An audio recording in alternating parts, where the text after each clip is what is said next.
What's up, guys? Andre Haykal Jr. here, back with another student spotlight interview for the Client Ascension community.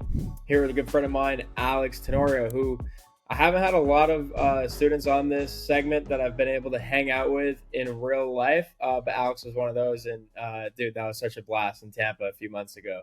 Yeah. What's up, brother? Dude, that was a great weekend.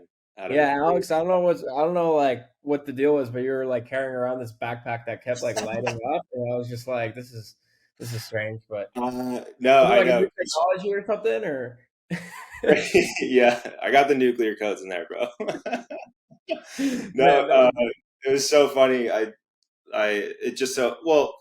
We had the cigar night at the lounge, and we went yeah. right from the meeting. So I had been out all day, so I had my backpack, and then so I had to take it to the club. And then the next day, we were all going out to watch the hockey game, and I think I had a bottle from the club that I was like, I, somehow you finagled a way into like being able to take the bottle, and I just had it. I was like, "Do you want this back?" And so I brought it, and then I realized, oh, I'm going to a bar. This is a horrible idea. Yeah. Bro, that was so much fun, man. And Bailey was there. Bailey was great to meet up with in person too. So I just love the Great time. community. Dude. Love the Yeah, community. But for the audience out there, let's dive into more about you and your story. So, like, who are you, and what do you work on? Like, what do you do for work inside of Client Ascension? sure. Yeah, so my name is Alex Tenorio. I am a CPA, e-com expert. I've ran and helped streamline and scale agencies, small businesses, even anything down to like a financial lending company. I got my start in public accounting. So I'm from Los Angeles. I grew up in California, played baseball my whole life, played in high school and college up in the Bay Area. And I went to school. It's a small private school called Menlo College, and that is kind of where I got my the itch to scratch in terms of entrepreneurship. I Yeah. was surrounded by Facebook, YouTube, all the Silicon Valley companies. Sorry, I'm just getting blown up by text right Oh now. yeah. And You're on the student spotlight interview. They're like, "Oh my god." yeah, exactly. So I had a chance to go pro actually with baseball. Oh wow. What Um, position? I was a pitcher and a first baseman. Wow, dude. So I hit really well. I was a really good hitter, but I was a good crafty lefty pitcher. I didn't throw very hard, but What was your go-to pitch? Like a my slider or my something? changeup was my changeup Changeup? was lights out. Yeah, It was dirty. it was Yeah. dirty. Yeah, I just had a lot of movement. I was crafty, um, and so I noticed my teammates were getting these interviews and internships and job offers before they were seniors in college, with Big Four accounting firms, Classic. and like at the time I was like, look, if I'm not going to make it in baseball, I want to set myself up. So I just did everything that they kind of recommended and did to get their job offers, and landed an internship and a job offer with a large accounting firm. They were like, I think, seventh or something in the world. um, and I ended up going that route after I graduated. So got my CPA. I was auditing a bunch of companies going around Los Angeles, and ultimately, like, the traffic, brutal, the time, the hours studying for the CPA, like, great experiences, learned a lot, was able to learn from the ground up, like how to structure a business, how to operate it, how to manage compliance and legal, and all the financial aspects of the companies. But I found that I was starting to get sucked into entrepreneurship, and I think, like, everybody probably has mentioned this and has had a similar experience, but like we all kind of in some way, shape, or form probably either thought about it or dove into drop shipping, Yep. like, as their first project, right? And Yeah. so I did the same thing, and I literally quit right after I got my CPA and just went all in. I had no plan. I moved to New York City like within 6 months after quitting. I wasn't even that profitable yet with the store. I just really went all in and just decided, okay, like, I now can work where I want, do what I want. And so it just so happened that, like, timing and everything, I just was like, screw it, let's go move to New York. So I scaled that business, and I was able to scale up to 7 figures within 12 months. And Wow. that's kind of where I started to learn how to really automate a lot of the operations and the financials um, for e-commerce. And that actually, the company got acquired in 2019. And from there, I jumped into like a lot of different consulting roles. I had a pretty long stint with a 8-figure bookkeeping service company where I came in as basically a COO and a CFO, kind of hand in hand, to help streamline their fulfillment and their processes. And that was right about the time when COVID happened. Oh, So very quickly, almost overnight, we basically started pivoting to helping businesses get access to COVID loans. And so I was on the phones literally 10 hours a day, talking to 200, 300 plus businesses, and wow. ultimately helped over 100 businesses get funding. And a lot of those companies were able to avoid bankruptcy, which was, Stay alive. yeah, that was a nice like opportunity and humbling experience for sure. And it Yeah. was very enjoyable. So I took all that experience and, over time and jumping into different high ticket sales offers, I was doing a lot of closing as well. I had all these tools in my tool belt and figured, okay, let's actually craft my own offer. So worked with Daniel, worked with the other amazing team members and coaches, Christian, Dan, to help build out my fractional CFO offer. So now my company Stacks, I help streamline and automate the financials and manage, gaining clarity and streamlining uh, everything with regards to taxes, bookkeeping, cash flow forecasting, automating processes, anything that a typical CFO would do, but do so in the lens of, hey, how can we actually, um, free up time, free up space, free up additional capital to help them scale further, and just kind of be that guiding hand as they scale and help them through the exit process. Because I went through that, and it was a lot, and Yeah. there's a lot that comes into play in terms of finances and getting a company ready to be acquired. So Yeah. long story short, that's kind of where I am today, and it's been a really exciting time building this, and being part of Client Ascension. Awesome, bro. What a story, man. I didn't even know most of that stuff about you, even though we've, had the privilege to spend some time together in person. I think it's cool how, like, with each next iteration of what you've done in your career, you've used pieces from the previous experiences. And so, like, what you're doing now with Stocks is like you're helping these guys basically set up their financials in a way that is attractive for an exit, or if they're not on track for an exit because you've exited yourself, you can kind of let them know where they're making mistakes and how to course correct. I just think there's so much value in those experiences. I guess a side question that isn't part of like the plan questions I had before, but I'm just curious, and I think the audience would get value from this is like in Client Ascension, there's a lot of newer agency owners that the last thing they're thinking about is finances and LLCs and just having the proper structure. Like, Yeah. at what point do you think makes sense for them to start to look at that? Because I feel like in the beginning, it's like they're not making revenue or they're making a couple $1,000s here and there. It's not consistent. Like, where do you see your type of work really make an impact on a growth trajectory? I mean, in a sense, there is a bit of perspective looking inputs. You want to catch problems before they become expensive. So that's a big part of it. Um, when you're starting a business, there's costs that go into it. If you're going to be investing money, why would you not have a company set up when you could be able to take advantage of writing those costs off uh, Mm, to reduce your taxable income? So like just high level conceptually, like it's common sense. You want to be able to take advantage of those deductions. I think I would say more of the higher level strategies come into play once your existing processes and your existing business is profitable. You've probably reached at least 6 figures in rev, maybe even 7 figures. But it's important to get the foundations in place, like anything down to the business credit card selection, where you're going to be banking, what entity and where is that entity going to be located, those are all questions you want to answer. And also, if you are at a point where you're just starting out or you're just starting to get momentum, the last thing you want to be doing is spending a ton of time either at the end of the month or last minute when you have to then catch up on all your bookkeeping, um, Yeah. and deal with your taxes.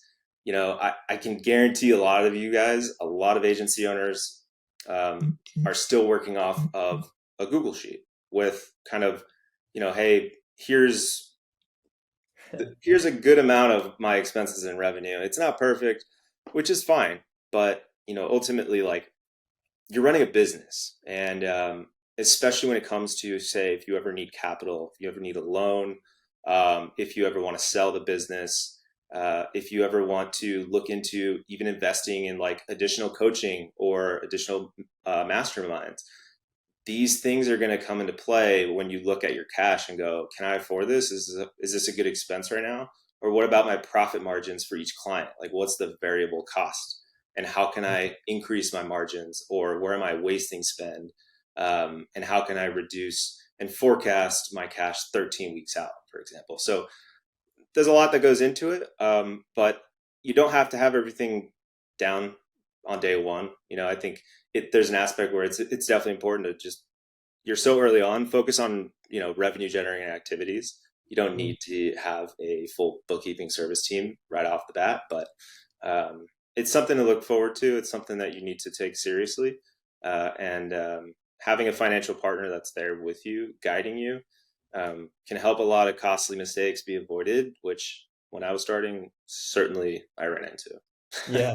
I feel like all of us did. And I like what you said. It's like it's something to look forward to. It's not something to be like, oh, when I get there, I have to now figure this out. It's like when you figure it out, you're gonna get insights into where to save money, what the common sense practices are for deductions, and really how to scale the company using the assets it has. And so yeah, I feel like it gets a negative reputation, or it's just one of those things that is not super exciting like maybe marketing and sales is, but it's such a big driver It for growth. it is, and it's also, I think makes what I do unique is that I'm not here as a nuisance, and I'm not here to tell you you're spending too much money.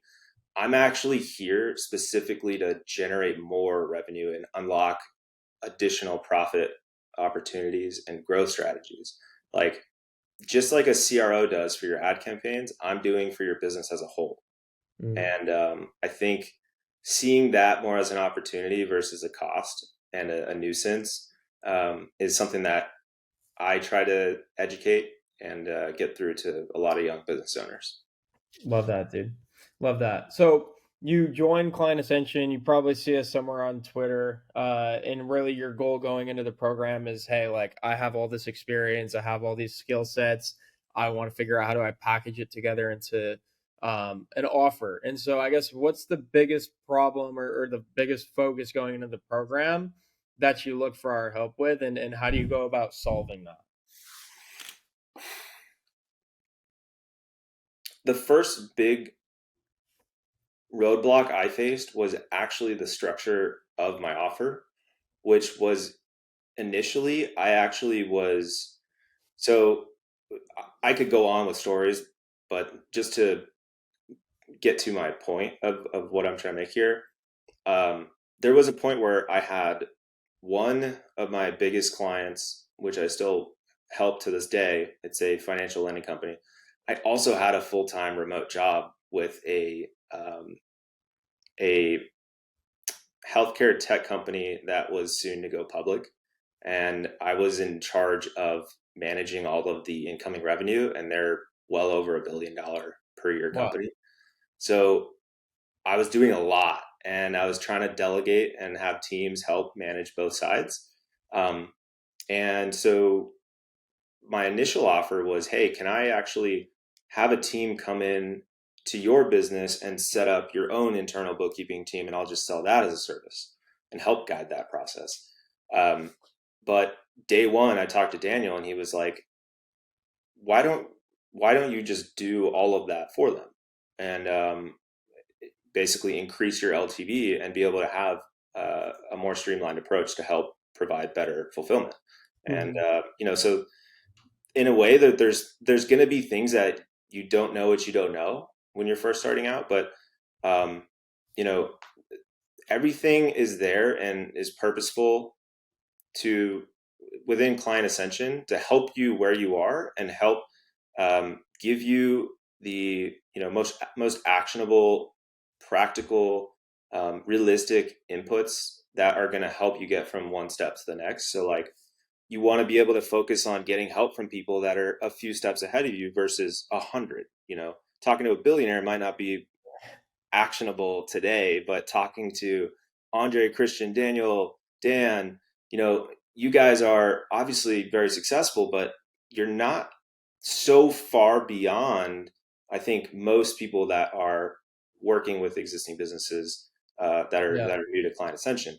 So sales, copywriting, response handling, operations, offer structure, every component of your business, there's going to be somebody there for you. And I think um, having that in place and trying to manage every aspect of it on my own, while also trying to service clients, existing clients, it's tough. And so I think the simplification of having people help you with that from day one is incredibly valuable. Huge. Huge, dude. Yeah, I love what you said about like us not being too far ahead, right? Because I feel like we've all been to coaching programs or even events where it almost feels like the person there is a celebrity. I even feel this like going to a Gary Vee event. Like he's so far ahead that like I'm sitting there about to ask him a question. I'm like, I don't really know what to ask him. Like, I can't really relate to where he's at and vice versa. Whereas, like, our events, it almost feels like we're all kind of trying to figure it out together. Like you said, obviously, we've had our success with the program, but there's more of a collaborative vibe, which I think is why people really love the community. So I think that's cool you mentioned that. Absolutely. Yeah. Yeah. It's just the events in person are huge. Yeah. We're going Being to do a lot more, bro. We're going to do a lot more of those. excited. I'm very They're excited. so much fun. Try to hit more cities. Maybe we'll come out to LA. Christian and I have been talking about doing a golf specific like tournament. That would be cool. Woo! That would be cool. That would be awesome. Right? We could do like a big prize. We'll do like foursomes. We'll have to do it by handicap or something to make it fair. But that would be a fun trip. A lot of those are fun. You can have like an installment or something going on at each tee box for each hole, or a few Oh, holes dude, we where could get creative with it. something's Yeah, themed, prizes, all that stuff. I'm thinking we rent out like a huge Airbnb in like Scottsdale or something and just do a tournament. Be cool. Everyone stay there. I know. And then we're like masterminding like the night before, after. It'd be so much fun, man. Absolutely. Um, but like that's the community, right? Like we could do stuff like that because you've seen some of the guys in person. Like that's kind of the vibe. Like we're all about that sort of stuff. So yeah, that's what makes it fun. Um, in regards to like I get one thing that I love to ask guys like you is like you've been through Client Ascension. I've seen you, go to help or go to Daniel for help, and like you use the program a lot more than the average student. And so, what's one piece of advice you'd have for other students that just aren't getting the value? Like they're in the community, but they just don't. They see guys like you or people posting in the Wins channel, and they're like, "Why are they getting results from this community and I'm not?" Like, what's a couple pieces of advice there? I would say, one, you're never, it's never going to suit you or serve you if you're playing the comparison game. Um, Mhm. that I think that's one. Like every person and every business has its own unique path. There's different bottlenecks. It's not a one to one. I think finding a way to continuously remind yourself that there's actually somebody there that knows the answer to this and can help you shortcut the result. I have to remind myself of that a lot. There's things that Yeah. I will dwell on or overthink. And I think that we need to remind ourselves that there's somebody there that can do it. So whenever you find yourself maybe stewing within a problem for too long, um, I think getting quicker at just realizing like I can just go to this Slack channel. I can just message somebody. I can reach out to my student success coach for anything and everything. I think Eamon does a really good job of this. Yeah. He is asking so many questions. And I think like that's what's going to help you learn. Like, don't feel like your question is stupid. Leverage everybody and show up to the calls. I think if you are able to find a structure where you can work your your daily life around the calls, just think about in being able to leverage all these years of experience for each coach, and for 6 to 12 months you just absorb everything and be open. um, you're going to be shortcutting 3 years into one. So I think showing up to the calls are important, engaging with people, and honestly just asking questions. And I will say, lastly, probably, um, try to deliver as much value as possible and do so in a way where you're always not trying to assume that you already know the answer. Like, be a student. Um, Is to love yeah, that, dude. And just show up. Like you said, there's not like I feel like people overcomplicate it and they try to figure it out on their own, but like simply putting yourself out there, asking questions, showing up in the community, um, you're like people are gonna tend to that.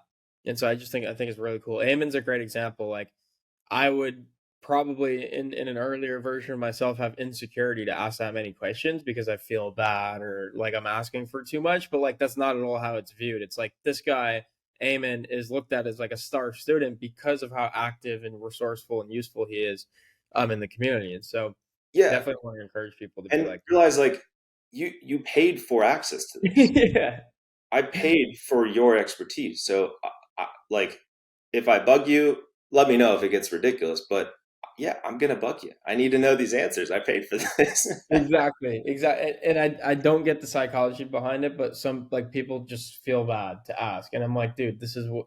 Please let me because I feel bad that you're paying me and not like using my expertise, and so yeah, there's things we're trying to do with like student success coaches and holding students more accountable. But I love that's great advice, and what you started with is so important. I haven't heard that on this type of interview series I've done yet, which is like don't compare yourself to others but also don't, let this information sit and not be put to good use. So really good there.